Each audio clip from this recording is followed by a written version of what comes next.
Today our topic of interest is two coupled pendulums.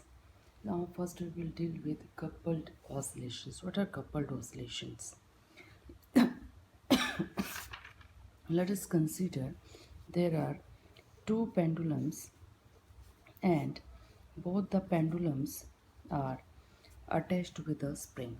If you disturb one pendulum, it will give the same or opposite motion to the other pendulum. It means one pendulum is forced the other pendulum to be in motion. This type of oscillations are known as coupled oscillation. Similarly, in an LC circuit, let us consider we have a tank circuit. There is an inductor, there is a capacitor, and these two LC circuit or tank circuit are placed parallel to each other such that their induction coils are facing each other. Then the induced current produced in this LC circuit will move towards this, and there is a current production in the side by LC circuit due to the phenomena of mutual induction. It means there is a AC current in the first LC circuit, then there will also be a I2 current, that is an induced current in the parallel placed LC circuit. It means both circuits have an oscillation electric current. Similarly, if we have solids, in case of solids we have arrangement of atoms in a particular or in a geometric formulation. If the solids are in the crystal form, then if the first particle has given a disturbance or an energy or a wave, then it will start to oscillate left and right or up and down, and when it comes to the mean position, it will transfer the energy to the next, that is the second particle, and so on. All the particles start oscillation. It means if the first particle is the driver, then the second particle is the driven. The first particle is providing the force that is compulsory for the oscillation of the second particle. The simplest case in the coupled oscillation is two coupled pendulums. So we are going to discuss the first example of our coupled oscillation, that is two coupled pendulum. Uh, Now we are going to discuss what sort of instrument or what sort of apparatus we are setting up here. Again, consider there are two pendulums having same dimensions. Let us consider the length of both the pendulum is L, and both are carrying the bobs of mass m.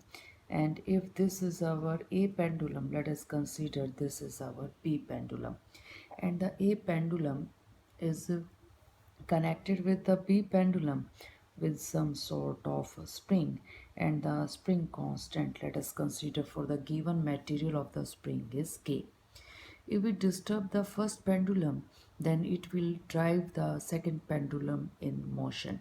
Let us consider the first pendulum is disturbed and it moves at this point after a displacement of psi A. Psi is representing the displacement of the first pendulum or A pendulum from the mean position to the extreme position.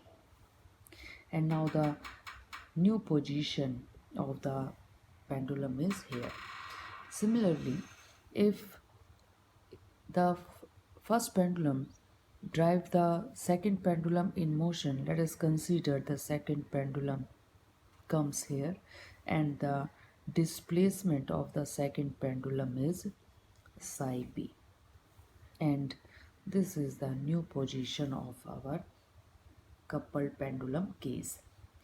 Here psi b may be greater than psi a or psi b may be less than psi a. It depends how much spring is opened and how much force is applied on the first pendulum for the motion. Hence, both the cases is possible. Psi b may be greater than psi a. It means this side of the spring opens more as compared to the other side, and it may be possible psi a is greater than psi b. It means now this side of the spring is expanded more as compared to the this part of the spring. Let us consider what happens when the pendulum is simple pendulum. We know that if the mass of the bob is m and this is the length of the cord and the bob is displaced by an displacement of x, we know that in the downward direction there is a force mg, that is weight, and if alpha is the angle of displacement, then this force which is towards the mean position or in the direction of acceleration of the pendulum, it will be mg sine alpha, or we can say that f is equal to minus mg sine alpha, and if alpha is very small we can represent as minus mg alpha, and in terms of the definition of plane angle, alpha is given by the length of the arc divided by the radius, and in our case it will become minus mg, and this is x divided by l, and the force is equal to mass into acceleration, then we have mass into acceleration. This is the equation of motion for the simple pendulum. And if we have to find out the angular velocity, then we can say that this will come out, that is omega here comes out to be under root of gl, that is angular frequency in this case is g upon l.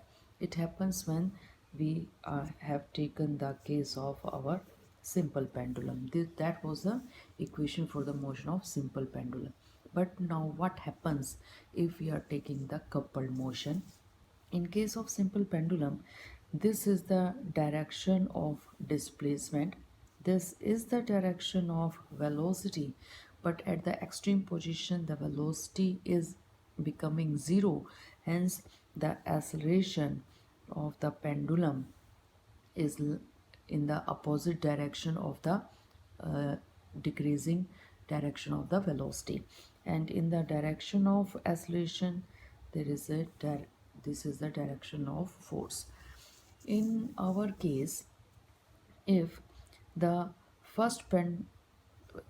second pendulum, that is b, is moving in this direction due to the expansion of the spring, it means if this is the direction of displacement, this displacement direction is in opposite of the acceleration of the second pendulum.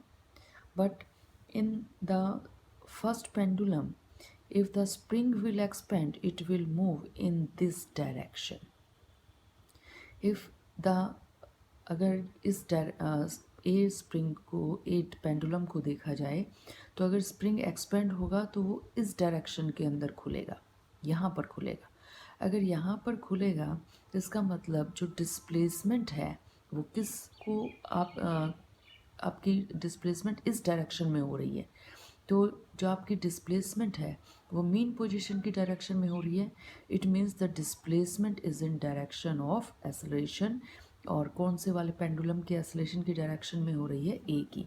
तो यहाँ पर साई ए का जो expansion है आपके spring के open होने से इस डायरेक्शन में जाएगा, और यही डायरेक्शन हमारे किस चीज़ की है, हमारे एक्सेलरेशन की है। तो हम ये देख रहे हैं कि जो स्प्रिंग का एक्सपेंशन है वो ए की जो आपकी पेंडुलम है उसके एक्सेलरेशन को तो इंक्रीज़ कर रहा है, लेकिन जब आपका सेकंड पेंडुलम है स्प्रिंग एक्सपेंड हो रहा है तो वो क्या कर रहा है, आपके सेकंड पेंडुलम के एक्सेलरेशन को डिक्रीज़ करने की कोशिश कर रहा है।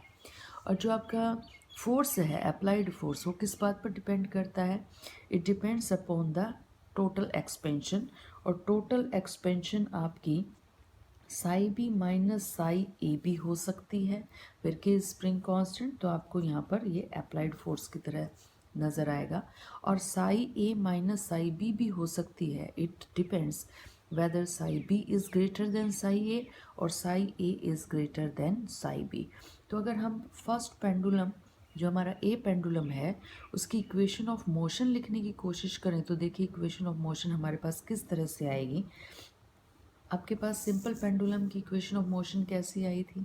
यहाँ पर हमने क्या किया था कि एक्सेलरेशन लिया और इसको हमने जी एम और एल की फॉर्म में हमने यहाँ पर लिख दिया था। तो सेम आपका एक ए और बी को अगर हम अलग अलग देखें तो इस इक्वेशन को तो वो ओबे करेंगे ही करेंगे, लेकिन यहाँ पर एक एक्स्ट्रा फोर्स भी आ गई है। ये फोर्स ए के केस में तो ऐड हो जाएगी और बी के केस में एक्सेलरेशन को डिक्रीज़ कर रही है, तो वो क्या कर देंगे, हम सब्ट्रैक्ट कर देंगे। तो अपनी दोनों जो इक्वेशन है, इन दोनों इक्वेशन को ध्यान में रखते हुए हम जो फर्स्ट पेंडुलम है अगर उसकी इक्वेशन ऑफ मोशन लिखें तो देखिए किस तरह से आएगी। M psi A double dot that is representing the acceleration of our first pendulum is equal to minus mg divided by L psi a that is displacement plus F, और ये जो हमारा यहाँ पर F है उसके साथ हम यहाँ पर क्या ले लेंगे, F के साथ हम ले लेंगे Sai B minus psi A if psi B is greater than psi A. That will be the equation for our first pendulum. Second pendulum की equation सोचिएगा क्या आएगी। बस आपको करना क्या है, आपको साई ए को रिप्लेस करवा देना है साई बी से। और एक चीज़ और भी ध्यान में रखिएगा, वो फैक्टर जो साई ए के एक्सेलरेशन को इंक्रीज़ कर रहा था, अब की बार वो यहाँ पर वो फैक्टर क्या कर रहा है, के टाइम्स लिखेंगे और ये फैक्टर अब की बार आपके सेकंड पेंडुलम के एक्सेलरेशन को डिक्रीज़ कर रहा है। यहाँ पर हमारी नेचुरल फ्रीक्वेंसी जो आती, अगर हमारे ये पेंडुलम अटैच ना होते तो हम नेचुरल फ्रीक्वेंसी क्या लिख रहे होते, हमारे पास जो नेचुरल फ्रीक्वेंसी है वो ये आती सिंपल पेंडुलम के केस में। ओमेगा नॉट की फॉर्म में अगर हम इस पूरे रिजल्ट को लिखना चाहें तो अपनी पूरी इक्वेशन को किससे डिवाइड करवा दीजिएगा, एम से डिवाइड करवा दीजिएगा। एम से डिवाइड करवाएंगे तो हमारे पास फर्स्ट इक्वेशन जो है वो रह जाएगी साई ए डबल डॉट, और एम से डिवाइड कर रहे हैं तो एम से एम कैंसिल हो जाएगा, जी अपॉन में एल साई ए और प्लस में यहाँ पर हो जाएगा K upon M and it will become psi b minus psi a. Similarly second equation आपके पास क्या आ जाएगी, और माइनस जी अपॉन एल को यहाँ पर क्या लिख सकते हैं, ओमेगा नॉट स्क्वायर लिख सकते हैं। तो इसको थोड़ा सा और चेंज कर दीजिएगा, साई ए डबल डॉट, और यहाँ पर हम माइनस के साथ ओमेगा नॉट स्क्वायर लिख रहे हैं जो कि हमारे अंडर रूट जी अपॉन एल की वैल्यू ओमेगा नॉट है।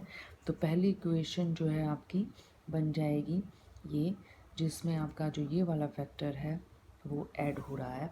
सेकंड इक्वेशन आपके पास क्या हो जाएगी, सेकंड इक्वेशन हमारे पास आ जाएगी साई बी, और बिल्कुल इसी तरह से क्या क्या चेंजेस करेंगे आप, ए को बी से रिप्लेस करवा दीजिए, और ये जो लास्ट वाला फैक्टर है ये आप ऊपर वाली इक्वेशन में तो आपका ऐड हो रहा था, और अब की बार इसको क्या करवा दीजिएगा, सब्ट्रैक्ट करवा दीजिएगा, क्योंकि ये जो डिस्प्लेसमेंट है ये आपके सेकंड पेंडुलम के एक्सेलरेशन को डिक्रीज़ करने की कोशिश कर रही है। अब देखिए, ना तो आपकी ये वाली इक्वेशन एस एच एम को रिप्रेजेंट कर रही है, ना ये वाली रिप्रेजेंट कर रही है, तो कपल्ड ऑसिलेशंस की फ्रिक्वेंसी को हम नहीं निकाल पाएंगे। तो हमारी कैलकुलेशन को इजी करने के लिए हम थोड़ा सा काम यहाँ पर क्या कर रहे हैं, हमने एक वेरिएबल ले लिया है x, और उस वेरिएबल को हम डिफाइन कर रहे हैं इन दोनों डिस्प्लेसमेंट्स के एडिशन से। सिमिलरली हमने एक वेरिएबल और ले लिया है, और अब की बार ये जो y वेरिएबल है वो हम यहाँ पर शो कर रहे हैं इन दोनों डिस्प्लेसमेंट के सब्ट्रैक्शन से। तो हमने psi A plus psi B ले लिया है और psi B minus psi A ले लिया है in the terms of X and Y. अब देखिएगा हमारे पास इक्वेशन जो इससे ऊपर आई है उस इक्वेशन को हम किसकी फॉर्म में लिख सकते हैं, एक्स और वाई की फॉर्म में लिख सकते हैं। कैसे लिखेंगे? आप इन दोनों इक्वेशंस को एक बार ऐड कर दीजिए और इन दोनों इक्वेशन को एक बार सब्ट्रैक्ट करके देखिएगा। लेट अस कंसीडर कि हमने पहले ऐड कर दिया है। तो अब एक काम और भी कीजिएगा।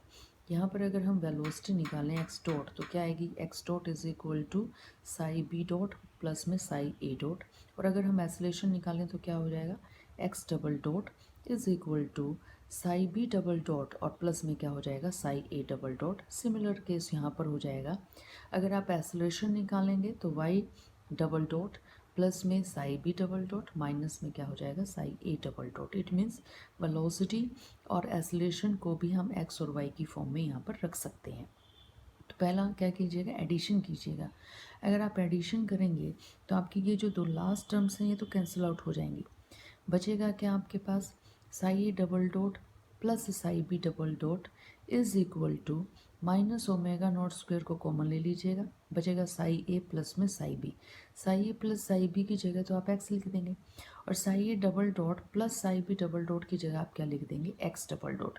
तो आपकी जो दोनों इक्वेशंस हैं उनका एडिशन करने से आपको मिल गया है x double dot is equal to minus omega naught square और साथ में हो गया है एक्स।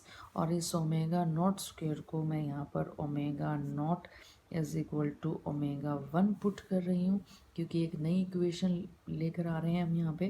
तो ये इक्वेशन आपकी बन गई एक्स डबल डॉट और is equal to minus omega 1 square और ये हो गया आपका एक्स।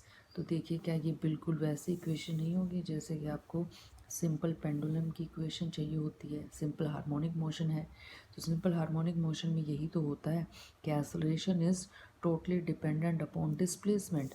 तो यहाँ पर भी आपके पास कुछ ऐसी इक्वेशन आ गई है कि acceleration is totally dependent upon that is displacement. Similarly अब की बार क्या कीजिएगा? अब की बार अपने इक्वेशंस को सब्ट्रैक्ट कीजिएगा। अगर सब्ट्रैक्ट कर रहे हैं तो आप देखिए क्या हो जाएगा हमारे पास, किस तरह से हमारे पास रिजल्ट आ जाएंगे। यहाँ पर इक्वेशन को सब्ट्रैक्ट कीजिएगा तो आपके पास साई ए डबल डॉट और माइनस में अगर हम करें तो क्या हो जाएगा हमारे पास? Psi B double dot. लेकिन हमने क्या किया है? y को लिया है psi B minus psi A. तो पहले ये वाली इक्वेशन लीजिए उसके बाद ये वाली लीजिएगा। तो माइनस करके देखिएगा देन यू विल गेट, दोनों इक्वेशंस को रख के सामने और माइनस कीजिएगा तो ये हो गया आपके पास psi B double dot minus में psi A double dot is equal to, minus कर रहे हैं यहाँ पे तो माइनस ओमेगा नॉट स्क्वेयर को तो मैं ले रही हूँ यहाँ पर कॉमन। तो ये बच गया आपके पास साई बी माइनस में साई ए। मैथमेटिकल है, कुछ भी नया नहीं कर रहे हम। उसके बाद देखिएगा नीचे आपके पास क्या बच गया है? माइनस के बाई एम को तो हमने ले लिया यहाँ पर कॉमन। तो ये आपके पास नेगेटिव टर्म भी हो जाएगी तो ये दोनों एक जैसी टर्म है। तो इसको हम क्या करते हैं? 2 times of psi B minus psi A. तो ये इक्वेशन आपके पास आ गई है।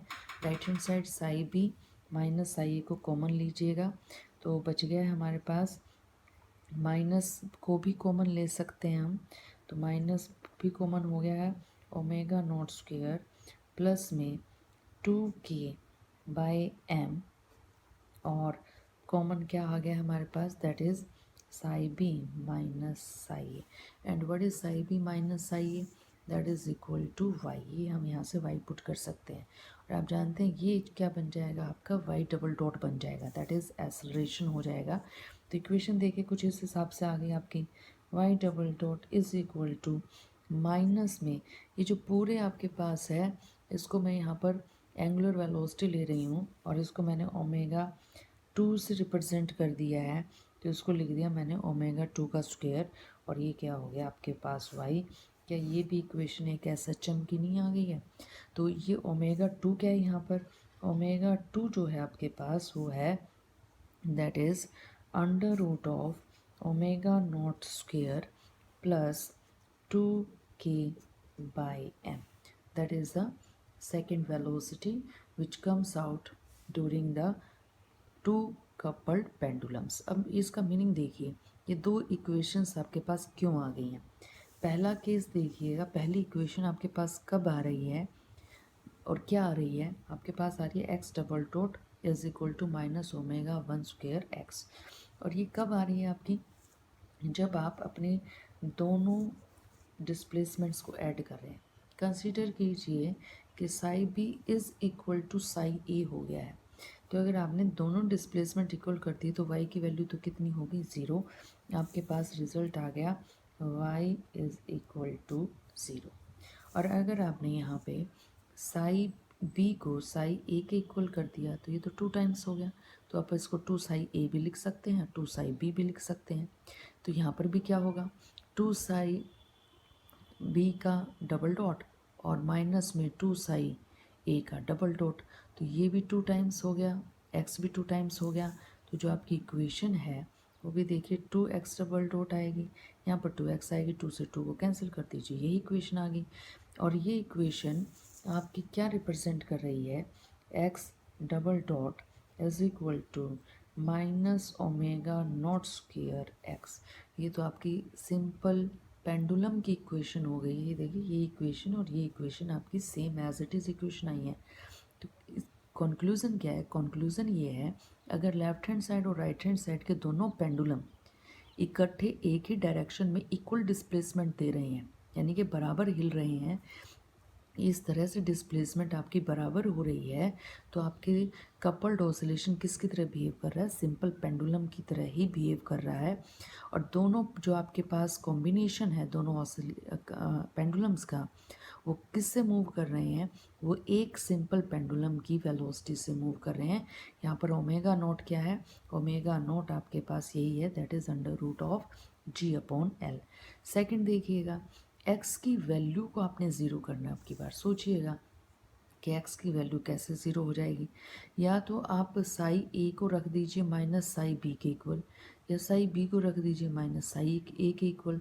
तो आपके पास ये तो ज़ीरो हो जाएगा, लेकिन ये 2 टाइम्स हो जाएगा। अगर ये 2 टाइम्स हो गया तो ये रिजल्ट भी तो आपका 2 टाइम्स हो जाएगा। 2 साई डबल डॉट आएगा, यहाँ पर भी 2 आएगा, 2 से 2 क्या हो जाएगा आपका? Cancel out. तो देखिए जब आप सेकेंड कंडीशन रख रहे हैं, when psi B is equal to minus psi A, या फिर psi A is equal to minus psi B, तो एक्स की वैल्यू तो हो रही है ज़ीरो। अगर x की वैल्यू ज़ीरो हो रही है तो हमारे पास अब की बार इक्वेशन किस में रह गई है? सिर्फ y में रह गई है। और याद कीजिएगा y की इक्वेशन क्या थी आपके पास? y double dot is equal to minus omega two square y. अब इसका मीनिंग देखिए, ये मीनिंग किसको क्या रिप्रेजेंट कर रहा है? ये कब होगा psi B is equal to minus psi A? जब आपके पास आपका पेंडुलम जो है, जो स्प्रिंग से कनेक्टेड है, वो कुछ इस तरह की मोशन देगा। इट मीन्स दोनों सिंपल पेंडुलम अपोजिट डायरेक्शन में जाएंगे, एक्सपेंशन शो करेंगे, फिर they come close to each other और वहाँ पर कंप्रेशन हो जाएगा। तो एक्सपेंशन और कंप्रेशन जब दो पेंडुलम अपोजिट डायरेक्शन में डिस्प्लेसमेंट से दिखाएंगे तो वो कितनी एंगुलर वेलोसिटी से शो कर रहे हैं? वो ओमेगा नॉट से शो कर रहे हैं, और ओमेगा टू से शो कर रहे हैं। और ओमेगा टू और कुछ नहीं है, ये आपके पास है under root of omega naught का स्क्वेयर प्लस में 2k/m। और हमें नज़र भी आ रहा है कि ओमेगा वन तो ओमेगा नॉट ही था, लेकिन ओमेगा टू में तो आप ओमेगा नॉट स्क्वायर में कुछ ऐड कर रहे हैं, तो it means omega two is greater than omega one. तो कंक्लूज़न ये निकला हमारा कि जब दो पेंडुलम कुछ इस coupled pendulum with the help of A spring अगर इस यूँ मूव करेंगे उतनी फोर्स से जो आपने लगाई है, और साई बी के इक्वल है, तो ये फ्रीक्वेंसी कम है, बजाय कि ये जो काम होगा वो जल्दी होगा। ओमेगा टू की वैल्यू ज़्यादा है, एंगुलर वेलोसिटी ज़्यादा है, तो फ्रीक्वेंसी भी आपके पास क्या हो जाएगी? ज़्यादा हो जाएगी, because we know that omega is equal to 2 pi nu. तो एंगुलर वेलोसिटी ज़्यादा है तो फ्रीक्वेंसी भी ज़्यादा हो जाएगी। तो this is our coupled oscillation. और कपल्ड ऑसिलेशन में ये किस चीज़ का एग्जाम्पल हमने लिया था?